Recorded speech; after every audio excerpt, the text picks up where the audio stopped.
Rev up your engines!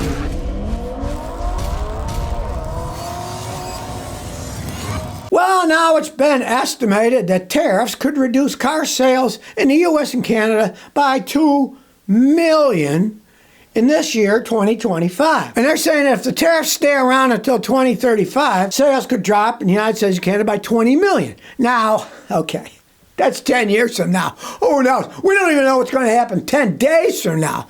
Sometimes even 10 minutes from now, we don't know, right? There is no direct causality that's one-dimensional anymore. Now, sales in 2025, if you could freeze everything even before tariffs, they're probably going to go down anyway because of a looming recession. When people are worried about the future and consumer confidence is an all-time low since they started taking some records in the 50s, so consumer confidence is down, people aren't going to go out and be buying new cars. And I give you a perfect example of that is the banks, the big banks now, like Bank of America, they got all kinds of cars that are 2025 that they had to repo because the people decided we don't want them anymore. They gave them back. And these are brand new cars. So, people with decent credit buy brand new cars, and they're like, take them back. That's a big deal because banks aren't in the business of selling cars. They're in the business of loaning money. I know people in the banking business, and they lose a lot of money when they have to repo a bunch of cars. Because when a bunch of cars are repoed, then people realize, hey, there's a bunch of repoed cars. Hey, I'm going to pay less because there's a whole bunch of them sitting there. When there's only a few, yeah, people will fight over them. But when there's a bunch of them, the sales may have been going down anyway. Blaming it all on the tariffs, that's taking things a bit too far, right? I mean, let's face the facts.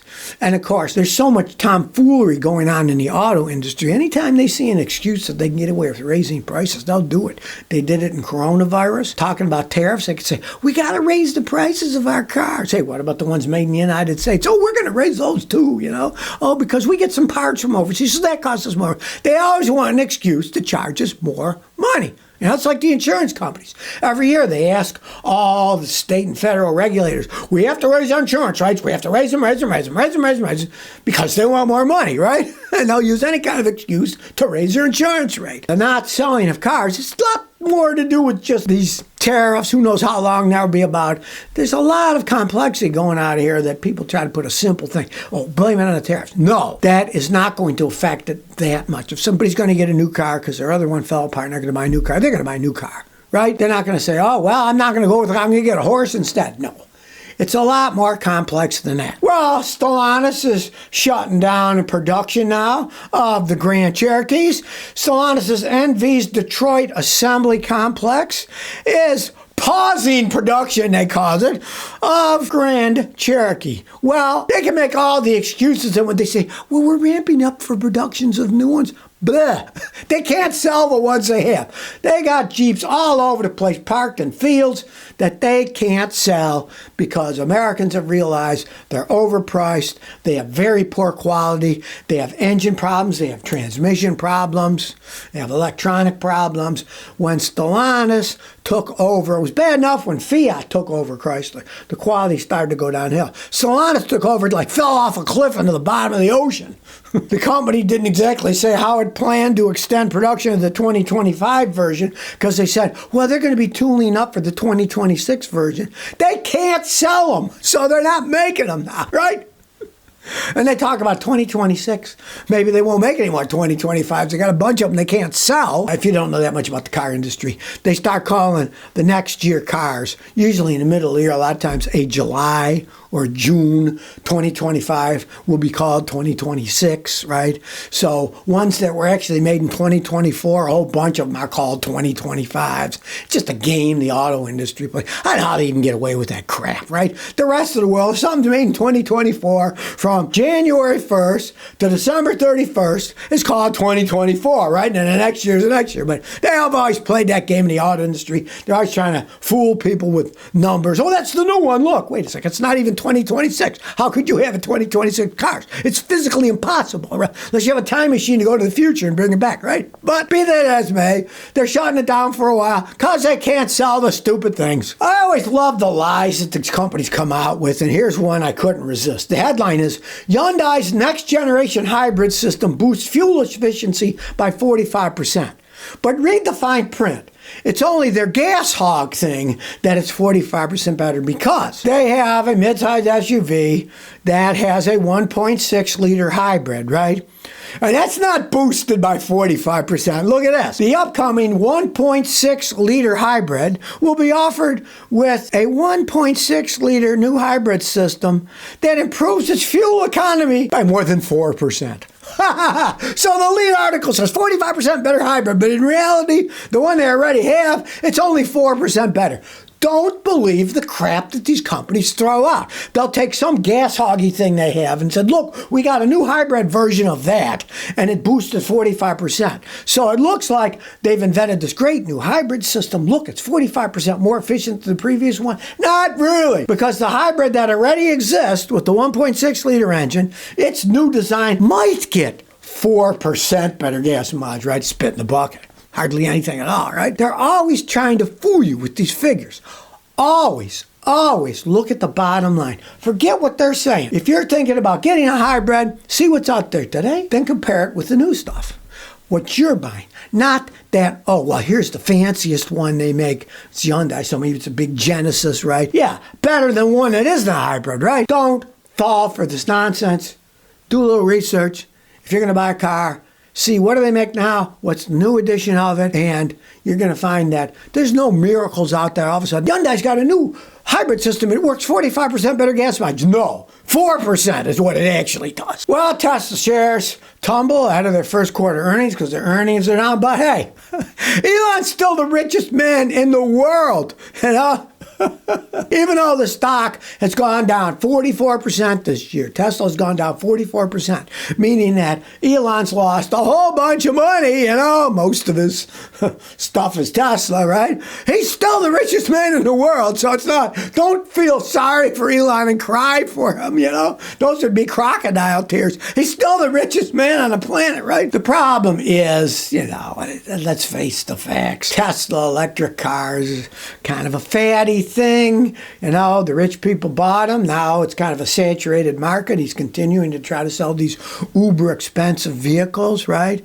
And we all know, we can see the quality isn't all that good, the problems that they have. And if he's got to make a much cheaper vehicle, the quality control will be even worse over a smaller and smaller and smaller piece of the pie. Now, it amazes me that it's gone as far as it had, but hey, some things go for a long time. When the wool are pulled over people's eyes, they keep falling for it and they keep thinking, well, yeah, look, that's a good idea. Let's invest in this. Now it's continuing to go down. He's got more money than he knows what to do with. Hey, maybe put his money where his mouth is and put it into some socially good things. You know? These computer guys, you know, they're good at computer stuff. But as for everything else, you know, they're a bit shaky. Well, we're at it again. Now the U.S. stocks and the dollar's plunging because Trump attacked the federal chair power, said he was an idiot because he won't lower the interest rates. Well, the thing is, regardless of what anyone says, we're in a pretty inflationary period of time, right? Your insurance costs more, the cars cost more, new and used. Groceries are insanely high, right? We don't really live in this, what they call a 2.6% a year inflation. That's horse manure, right? Well, if the interest rates are lower, the prices of stuff always goes up because then people can borrow money cheaply. They'll go out and buy more crap, and the prices will go up because, well, everybody's buying, so the people who are selling just keep raising the prices. Most corporations will raise the price as far as they'll go. If people stop buying, then they lower them a little bit, right? If the interest rates go way down, that just makes it bad for all of us because everything starts to cost more. You think houses are expensive now. Lower the interest rates, houses get even more expensive because people can get away with charging more because the monthly payment is lower. A lot of Americans, unfortunately, live in this mistaken world where, oh, it's just a monthly payment. That's all I got to worry about. And I tell people, I've had people come to me, they have 7-year notes on their cars.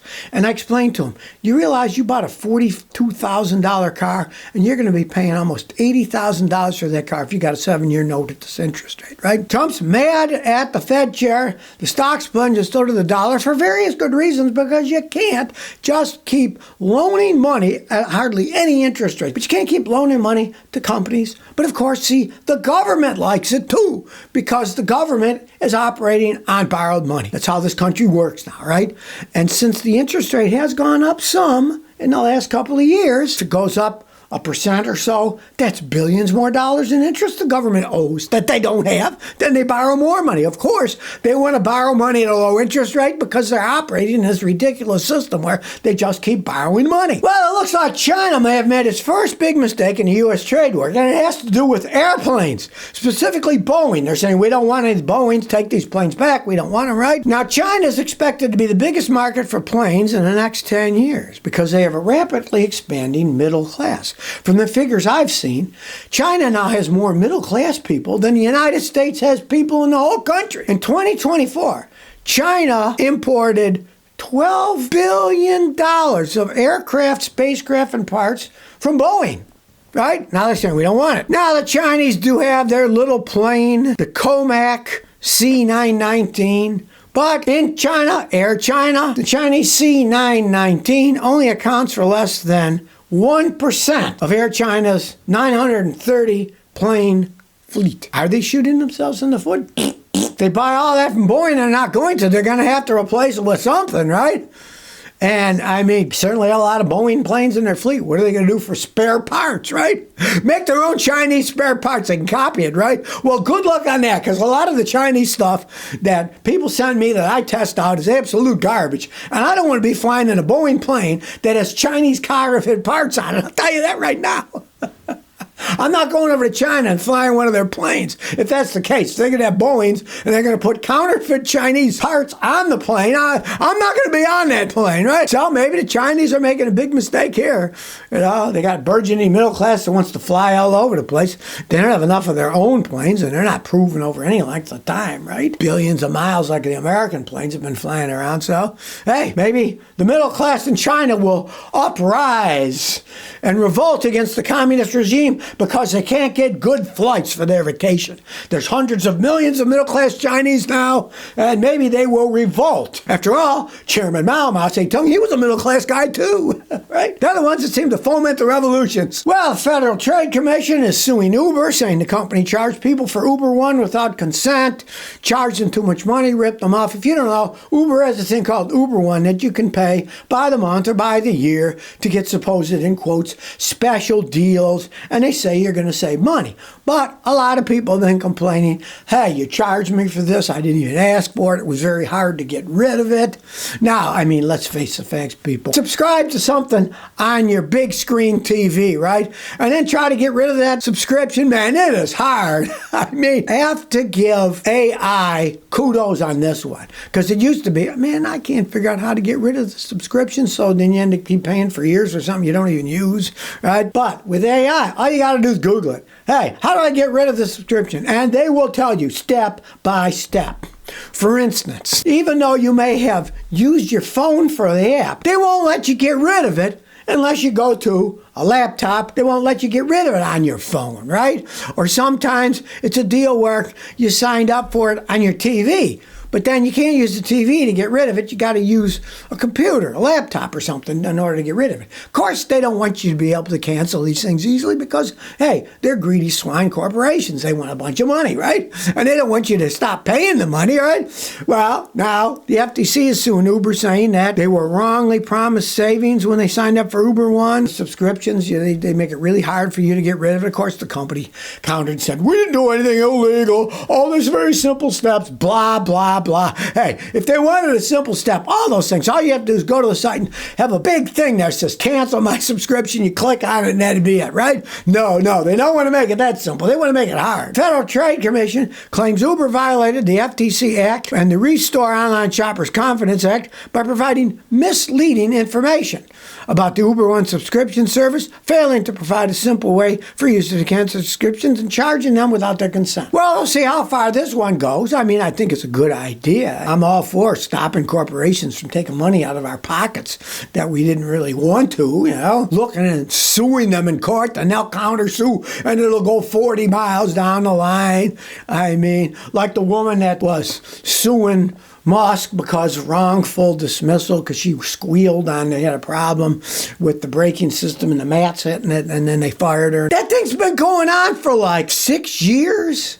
And now they're back to square one. They're starting over again. These suits don't really go anywhere. right? They just go in court forever. Then the corporation, if they lose round one, they go to round two, round three. It's ridiculous. The only people that are loving this are, guess who? The lawyers. They're making a fortune suing people where they take most of the money and then they look like they're helping people out. But the only thing they're helping is themselves to the food on the table.